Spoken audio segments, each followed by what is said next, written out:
Hello and welcome to the Big Billion Playbook podcast, the show where we engage with visionary leaders and entrepreneurs who are making their mark in their industries. I'm your host Ritesh Chandra, and today's episode promises to be a fascinating exploration into the world of finance and entrepreneurship. Our featured guest is an individual whose expertise in the financial sector has not only shaped his own success but also left a huge mark in the industry. He is the founder of Veritas Finance, one of India's fastest growing lending businesses and platforms, with a presence across 9 states and having over 6,000 employees. Joining us today is a dynamic leader, Arulmany. His journey from the inception of Veritas Finance to its present standing as a prominent player in the financial landscape is nothing short of extraordinary. Arul actually believes that taking a loan should not be a stressful proposition, as it's actually meant to build your dream, your business. Veritas, under his leadership, has broken many barriers and is determined to reach people across the length and breadth of India. So whether you're a finance enthusiast, an aspiring entrepreneur, or simply curious about the journey of Veritas Finance, you're in for a treat. So grab your favorite snack, settle in, and join me in welcoming our guest, Arul.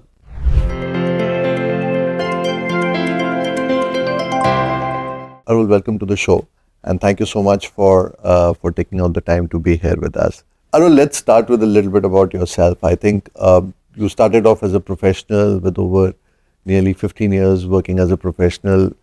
What made you decide to take the entrepreneurial plunge? Thanks, Ritesh. I think all those words of veteran and all that, I think I'll take it with obviously because you have a high regard and for what we have been associated with, you have seen. My life actually started only as an employee. I don't think after my MBA in IRMA, did I ever think about starting something on my own. I think, if you had asked me 25 years back, I don't think that was in my mind at all. Over time, when I was working in Cholamandalam, that's where I spent most of my financial services career, working under Mr. Anandan and Mr. P.N. Vasudevan. Who actually eventually went on to start something on their own. So they were my inspirations. Obviously, I had an opportunity to start up Aptus when Mr. Anandan wanted to start with a housing finance company. So we joined with him and started it from the scratch and built it up. So even then, I think it was more an employment. So I think all along in the Chola career, I think that is something there in the DNA of Chola. I think we all were never employees. We were given this overall boundaries and space and freedom to innovate, freedom to execute, freedom to operate. So in that sense, I think we have been entrepreneurs in every sense. So when the Aptus, I think then I couldn't probably. I think though we joined and then with whom I have worked for 15 years.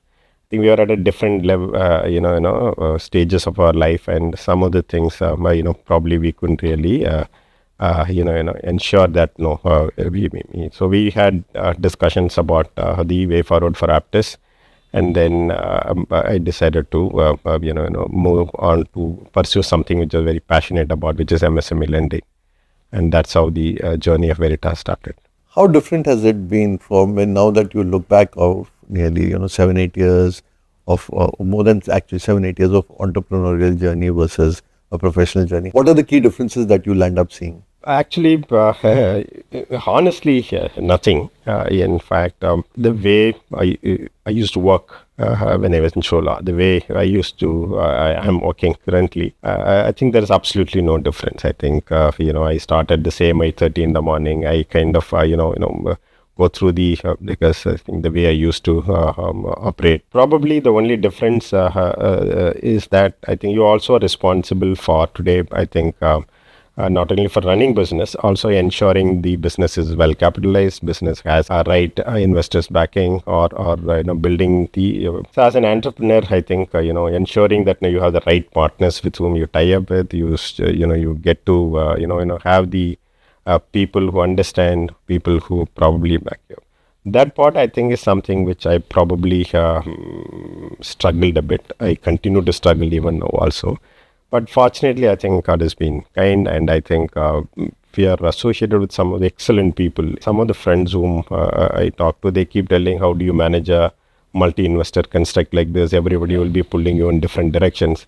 But honestly, I haven't experienced that part of the world at all. I think because we have excellent support. Either it is Yoli, I think Venki, who's been associated with us, he's been supporting. So he, in a way, actually has been guiding right through. I think he's just not been playing the role of an investor.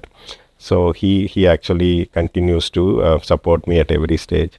And then we had Niren of Norwest and Nishant. Nishant has actually been a phenomenal support during the COVID period. I think right after the investment of Kedara into Veritas, I think we shut doors because of COVID. The way actually Nishant held my hand and made me walk through the entire crisis period is something that I would never forget.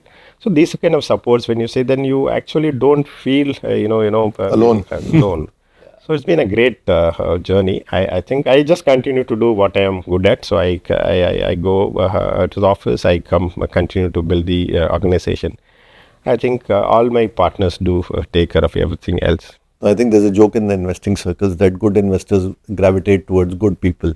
So I think it's a great testament to who you are as a person. Let's talk about a little bit about Veritas, and it's been your baby for now a long period of time. What was the thought behind targeting the MSME segment, and what was the genesis? Where did you see the opportunity come through? I think I've been associated with the lending business for about 2 decades, more than 2 decades. I think right through the vehicle finance days, I think where we were interacting with the small business. I think though, albeit it was for a different product for a vehicle finance. I think there we had to, tractors, we had 3-wheelers, we had people who were buying light commercial vehicles, all of them. Part of them were small businesses. I think we understood the need, understood what they are looking for, what is the struggle that they were going through. So on vehicle side, we were able to really support because that was something we were doing.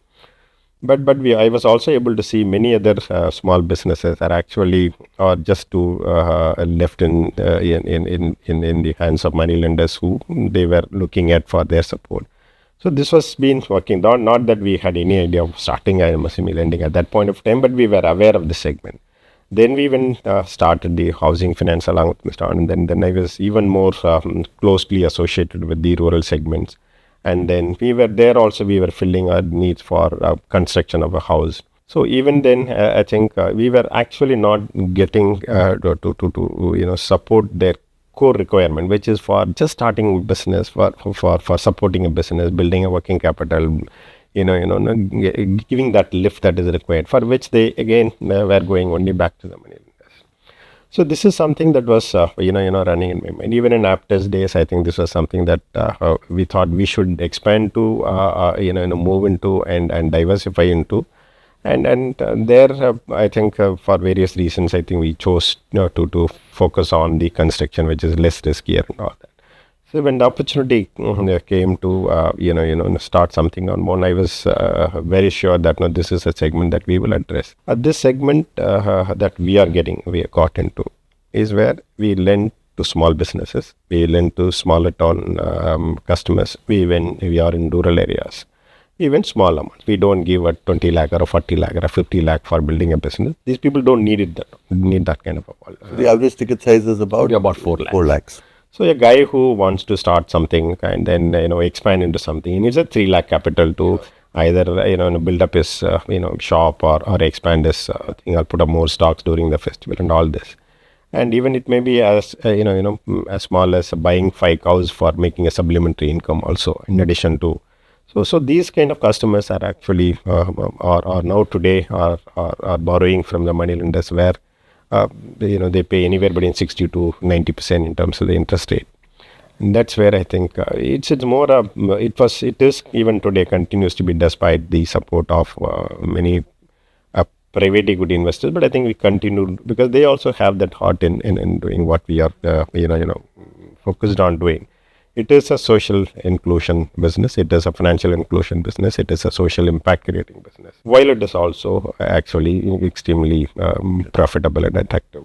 And so just for the benefit of our viewers, you've got a MSME lending as a large part of your business, and you've also started housing finance business Correct. What is the breakup right now in terms of the loan book? Yeah, we started as an MSME lending because when you start an organization, when you start up, you need capital and you need to show the way the company can be profitable.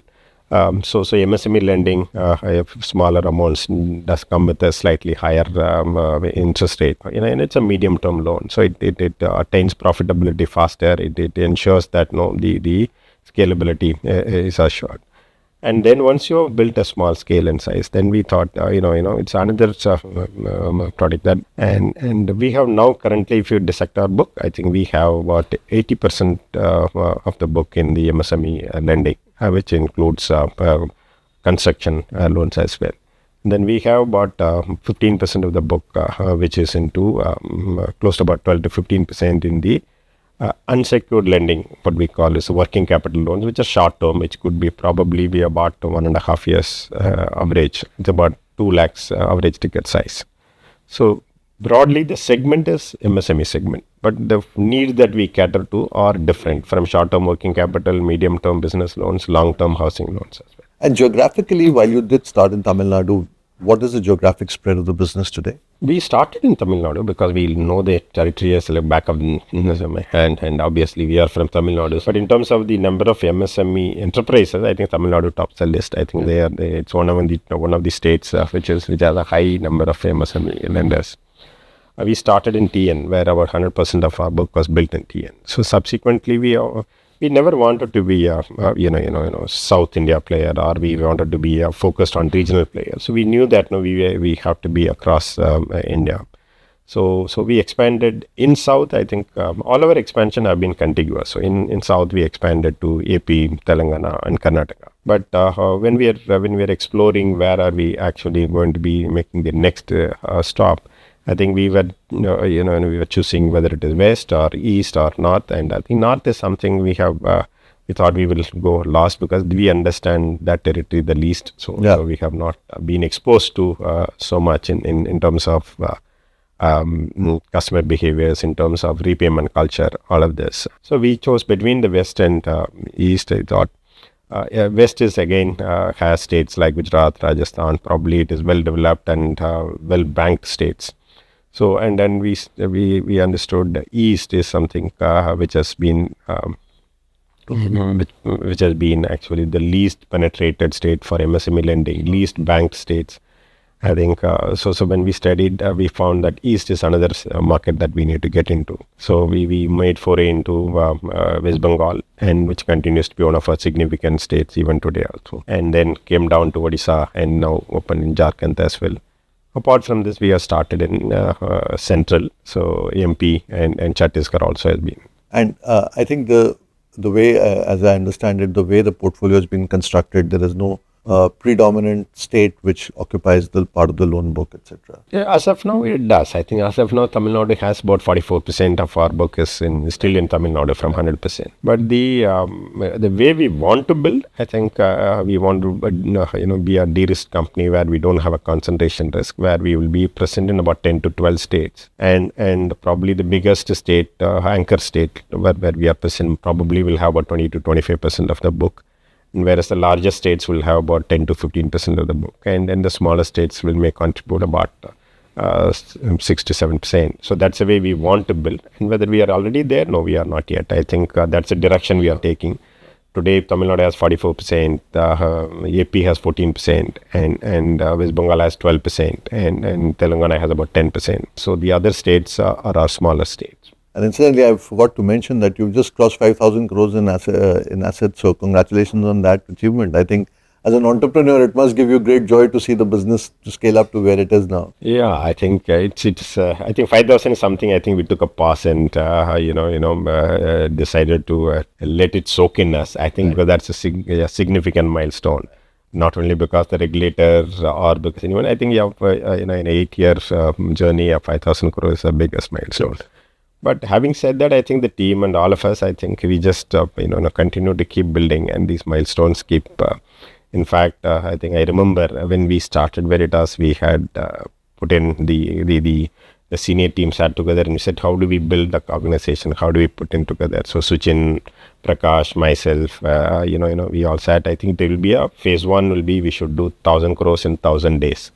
And that we did. We did slightly, took a little longer time. I think we did about 4 years. In September 19, we crossed 1,000 crores. And then the vision map had the phase two. Phase two, we said we will do next 5 years. We will take it up to 10,000 crore organization. So these things evolve, and I think sometimes there is an IL&FS crisis, there is a COVID, there is all of these things keep coming. But I think as long as you do the right things, as long as you stay prudent, and I think you continue to focus on building the organizations, I think milestones do come. Correct. No, I completely agree. I think as we've discussed it multiple times, building a financial services business is literally building it brick by brick. You can't expect it to have it done overnight. So. Absolutely. I think I've been in financial services for 25, 30 years now. The only thing that I have learned is I think every time when you start, you actually start all over again. I don't think your experience will only tell you that you have to be careful. That's the only thing. One of the things that's interesting, and Arun, you alluded to it a little bit earlier, competition is different in every state that you are operating in, given that you're operating in multitude of states. What is the value proposition that makes a customer come to Veritas? Customer acquisition is not a challenge, but customer selection is a challenge. Like you have thousands of customers wanting to take a loan in the business segment that we operate in. For various reasons, we decline the loans. So in that sense, I think it's too early. I think the kind of enormous potential that we have, I think as long as you are efficient and you are able to reach out to him and then give the loans at a quick time, and I think you don't have the issue of fighting with the competition. But you need to be cautious that now this this kind of an in a way uncompetitive environment should not make you lethargic. Take customers for a ride, take them 20 days, 30. So all that internal metrics that we have put, right, the turnaround time of 7 days and quick credit delivery, all this is more to keep the organization vibrant and efficient rather than losing out to somebody, because if whether the customer will go from you because you're not giving the loan in 7 days, 8 days, no, I think he will come back again and again. But I think if you are getting used to operating in this environment, then one day a day will come. He will walk out. I think he'll walk out. No, As of now, I think because this segment is huge, I think I keep telling all our people, I think we are living in a country where 7.5 crore people file IT returns, and out of them, we have all the financial institutions, whether it is HDFC or SBI, all of them serve the 7.5 crore people who file IT returns. There are 25 crore people who make their living doing a business where their income levels are below the IT threshold. And those people have to, they've been left in the hands of moneylenders and the small institutions, local financiers, all of them. So I think, in the market that where we operate, I think in a city where we are sitting, we may have other financiers also sitting, like the many MSME companies that come today. And we haven't seen each other's customer. I think, it's I think maybe a 5 year away before my customer has multiple options. Our job is also to go and lend to a customer who has not been lent by formal financing segment to a large extent. And then when he earns the capability and the ability to borrow at a much lesser rate from a large institution, we let him go. I think that's about 15-10% of the customers. Got it. And which we are okay with. No, I think the market opportunity is huge. The underserviced and the underserved market, untapped market is a very large opportunity there. Arul, let's talk about some of the biggest challenges that all financial services companies faced was during COVID. Key was to handling all the constituents of the ecosystem, the employees, the stakeholders, the customers. Could you just talk about that period? How did you manage to handle? You have 6,000 employees. How did you keep them motivated? How did you navigate those times? When it struck us, I think we were all dumbfounded. I don't think any of us have ever handled anything. Yeah. So we didn't even know how to react, how to worry. So I think sitting in office, and working is something that we are all used for. And suddenly for 30 days, 60 days, you are at home and in our kind of segment, we had normal bounce ratios are slightly higher than the formal segment. The formal lending operates at about 5 to 8% of the check bounces, and then informal lending, like our segment, operates about 25 to 30% of the check bounces, because the check bounce has two reasons in our business. One is the financial indiscipline and the financial inability.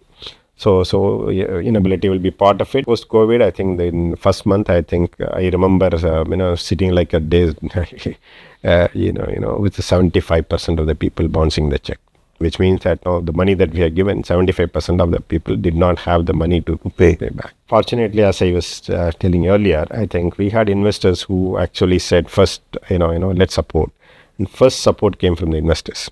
We said, this is the time that we'll have to first protect the organization. This is a time to protect the balance sheet, not the profit and loss. So immediately, I think all the investors came together and put in about 400 crores of capital into the company. So on one side, I think they told me, don't worry about this part, we'll protect. Now let us go and look at how do we support the.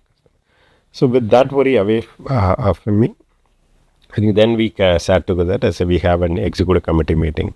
Where we kept meeting. Now that we are at home, and I think we can have meetings online every day. So I think Prakash, me, Suchin, and KP was there at that point of time.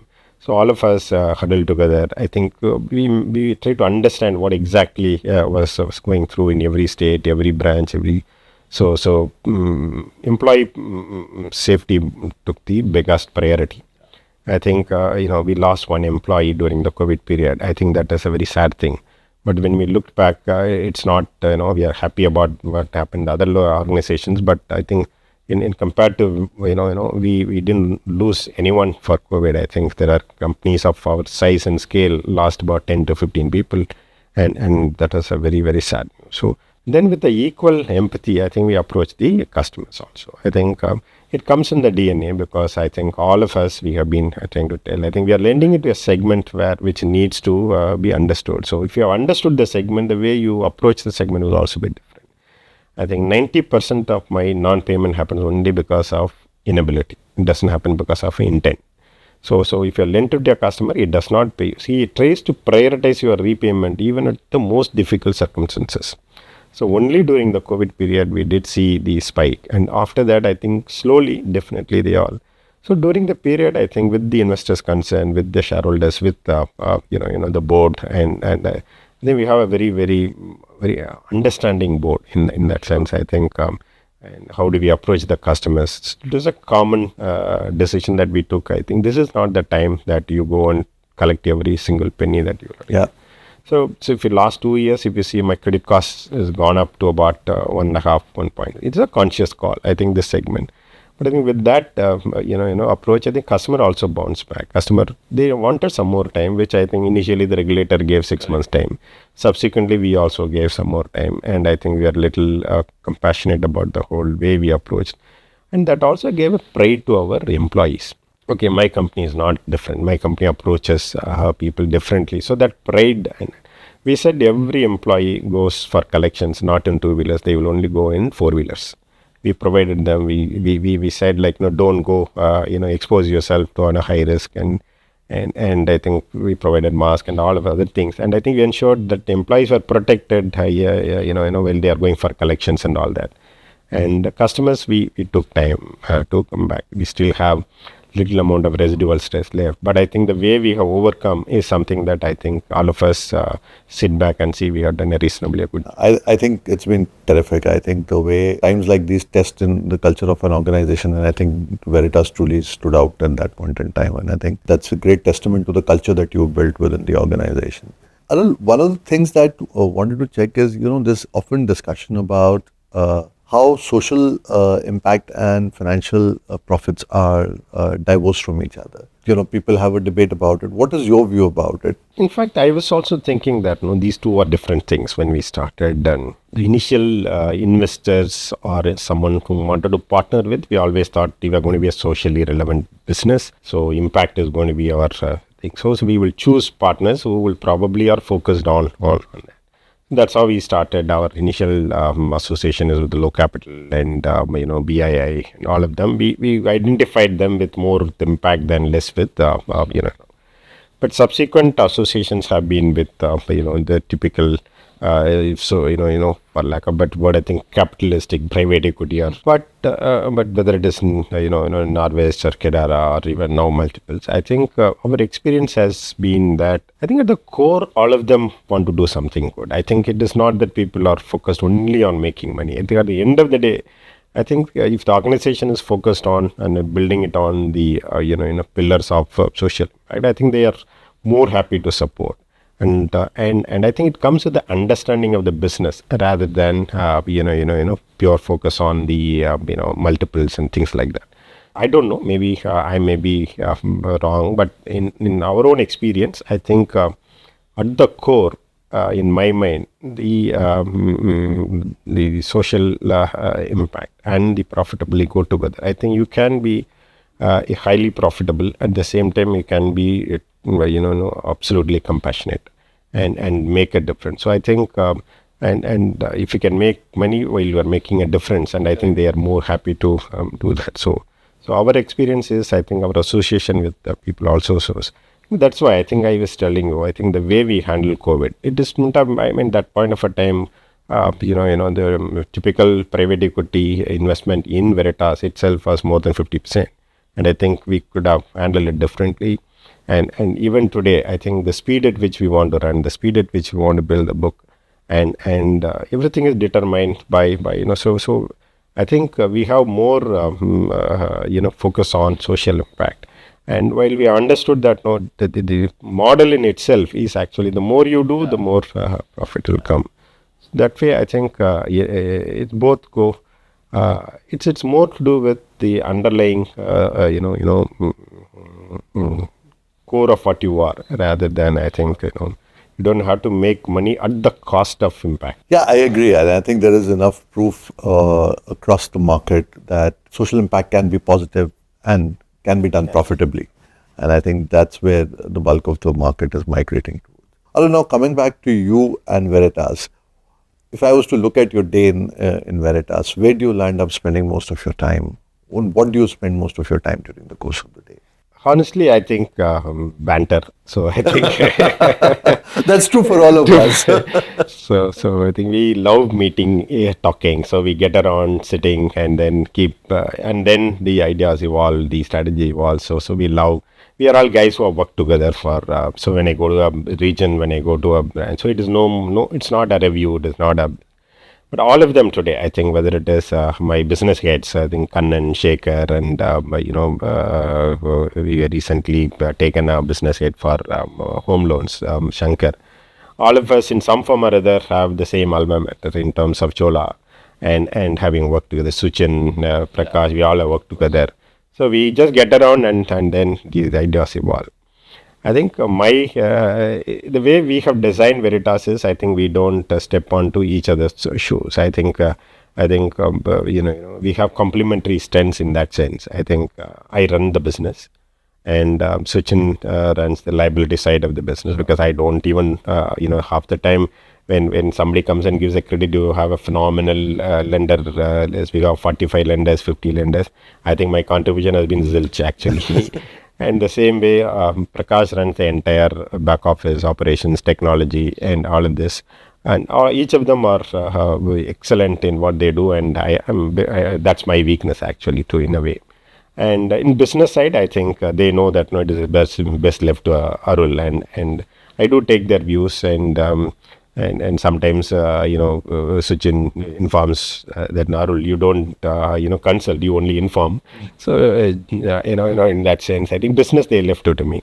So my time gets spent on strategy in terms of what products we want to do, which geographies that we want to expand to, how do we diversify the business, and then actually this spreading the culture of what we are and what, why do we do what. So actually I believe in over communicating. I tell them what impact are we creating, what different. So I keep telling my people that we are a finance company. we don't want to be a finance company, because finance companies have a separate tag. They can be a cutthroat company. They can be hard nosed, and so we don't want to be identified. So it's a brand takes a time today, I think.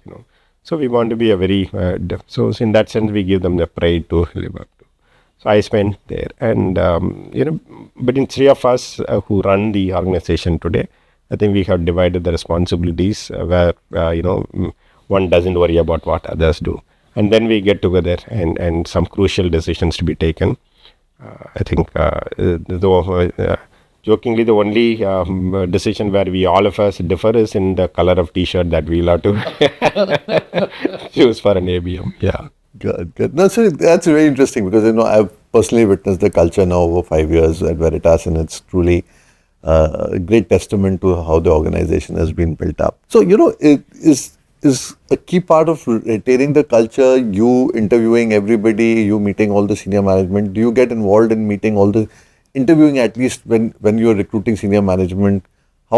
How much involved do you get? Actually, the initial has been extremely, I've been blessed actually. So an initial association of the co-founders in a way, I think Suchin Prakash, I think we all came together with the like-minded. We understood each other. We wanted to do something. So that was more easy. Subsequent selections have actually the senior levels. I have not worked with some of them, but I have known some of them, heard about some of them. And they have not seen me, they have not worked. So they are.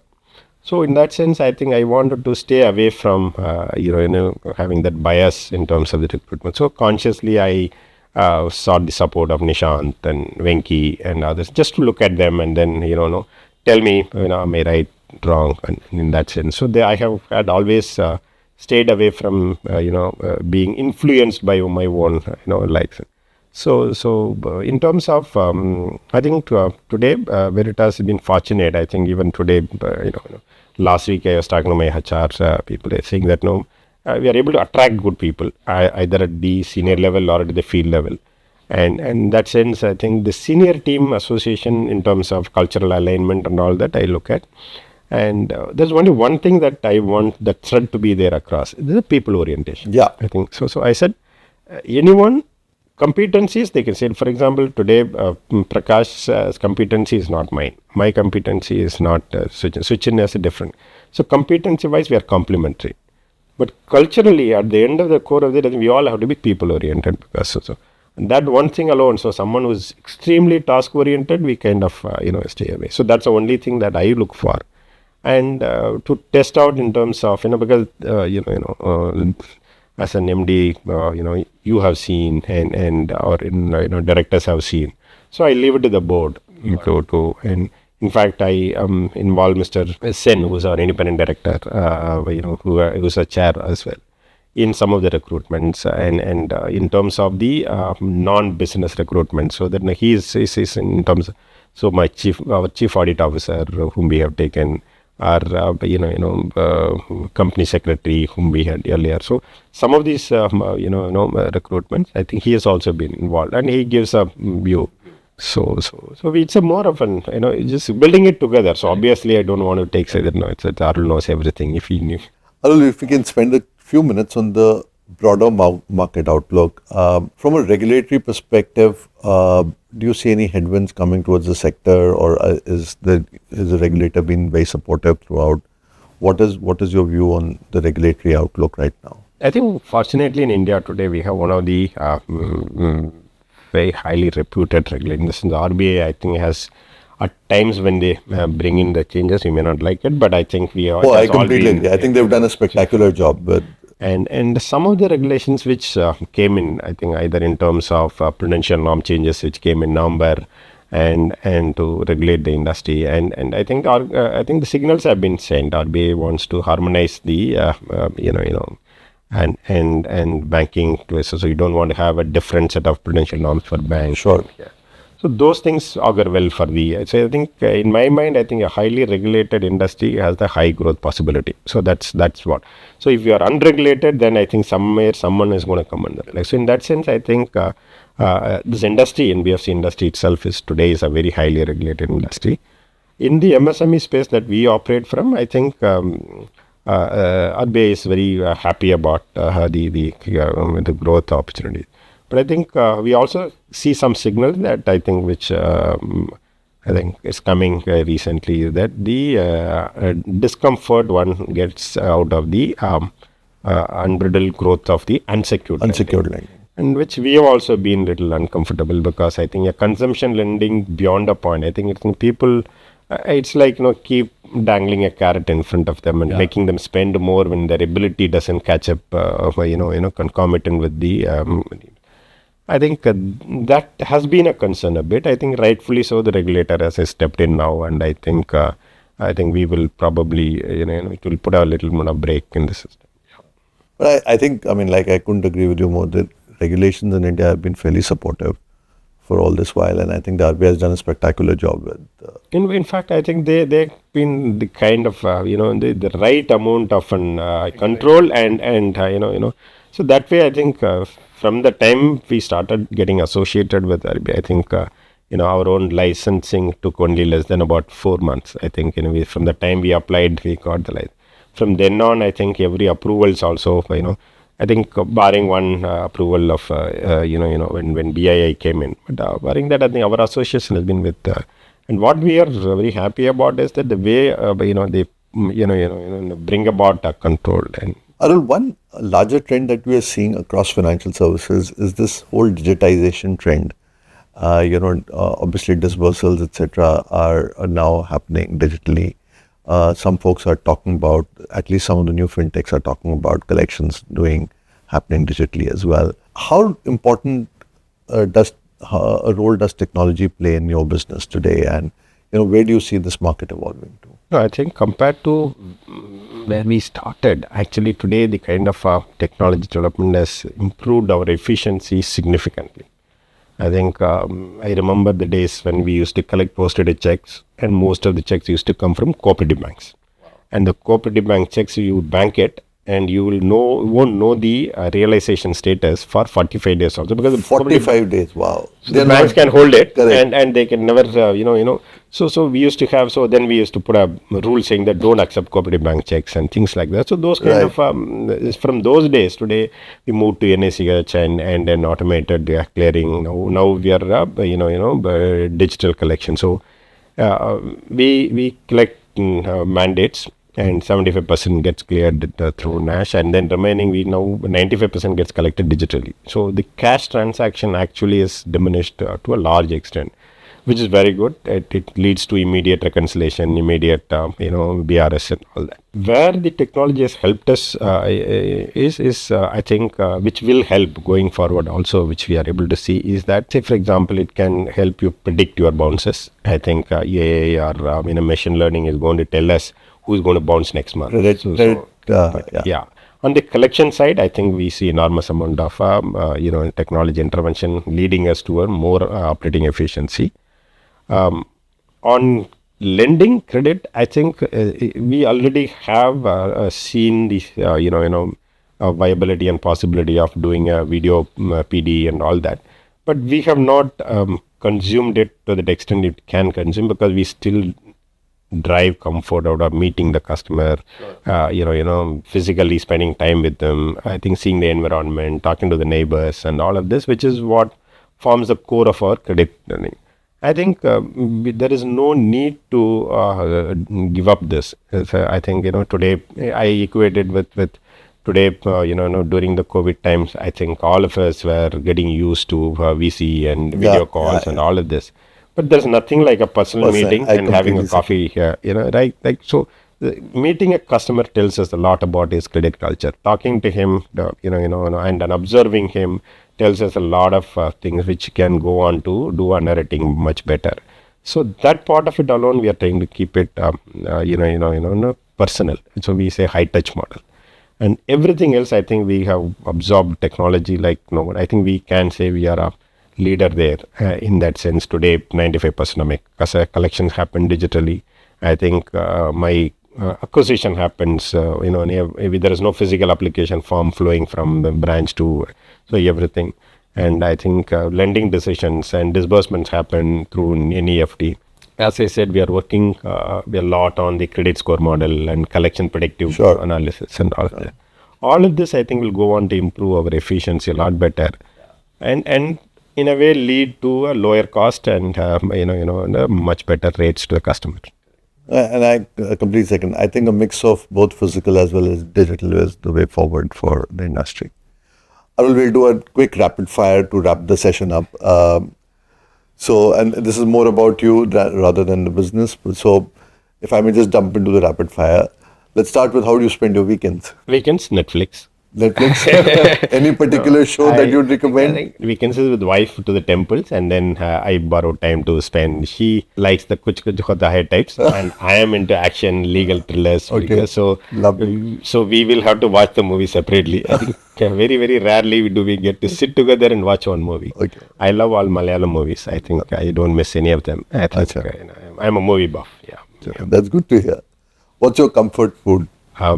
South Indian and non-vegetarian. Again, despite my wife hating this because she's a Brahmin, she cooks fantastic South Indian foods. But I go out whenever I'm outside. I think I like eating non-vegetarian food, and at home it is pure Brahmin food. Brahmin food. And I'm an addict to filter coffee. A recent piece of content that you enjoyed? Anything that I think you read or? Yeah, I think one of the book that made a huge impact is something that Nishant referred to me. I think he keeps once in a while, recommending books that I read from. He recommended Attributes, he recommended CEO Excellence and all that. Recently, he was talking about a book, Give and Take. So I'm reading this. Who are successful are the takers or the givers, and so I'm not gone through it fully, but I think I was that's what I. Excellent. What is the best piece of advice you have ever received?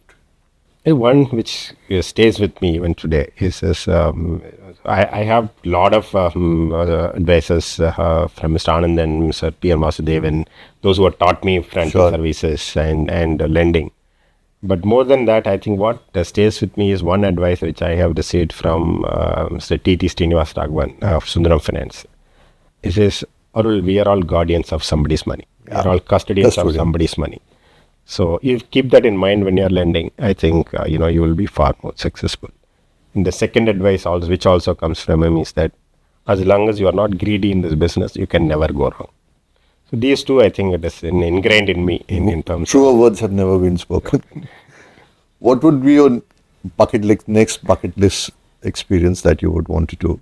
This, I think, I will have to let it pause because I don't have a bucket list. I haven't even started thinking about it. But I think when you ask this, I keep going back and see where do I actually what do I think with Veritas I have kind of found my ikigai. I think I'm reasonably good at what I'm doing. I enjoy what I'm doing. And I think what we do, if we do well, it benefits the society. And when all of us comes together, being immodest, it also is reasonably remunerated. Yeah. I don't think anyone can complain about the money that it. So and I think Veritas is my ikigai. So I don't take many. One of the complaints is that no, I don't take many. My wife has understood this, so she has got her own friends and her own trips to make, temples to visit, and all that. Whenever we both get time together, I think what we love doing is going together and visiting. We are chosen state by state. So Okay. we have done MP and we have done AP. Lovely. So we want to go one state, visit the temples, and then explore the city. So maybe Bihar, not because we have started operations there, Right. but Bihar is something that we are in the next list. Yeah. Excellent. Lastly, Arun, success. What does it mean to you today, and has that changed from the time you started your career? See, one thing that has honestly changed is I think it has moved my friends and people a bit away from me in that sense. I think so today we have all my business heads, all my people, regional managers, all of them are guys who have seen me, worked with me. For example, Shekhar, who is my business head, working capital. I remember the days when we used to go and we used to smoke. At that time, and I stopped smoking about 20 years back. We used to smoke together, we used to drink together, and all of this. I think No, today when I visit, I think, when I walk out, or if he's standing there smoking, he hides the cigarette, right? He doesn't see me anymore as Arul. Lot of examples, like, even my branches visits, I like going to the branches, sitting in their bike and going and meeting the customers. And those days, I think today, I think they don't allow me to. They say that, no, you are MD, you have this, and they are only more interested in taking selfie with me than visiting customers with me. Right. That's something that I'm trying to say, that I am the same old Arul, and I want to be with you guys. I enjoy being with you guys. But I think for them, I think I'm a bit different. So in a way, it's a little regret. And financially, I think today, compared to about 20 years back, I think today I don't have any. I'm able to take care of a lot of my relatives, people, and I think that way, I think independence in terms of financial independence, that is given. Excellent, Arul. Arul, thank you so much for your time. Pleasure talking to you. This is lovely. I think. Thank you so for taking much. part of the series.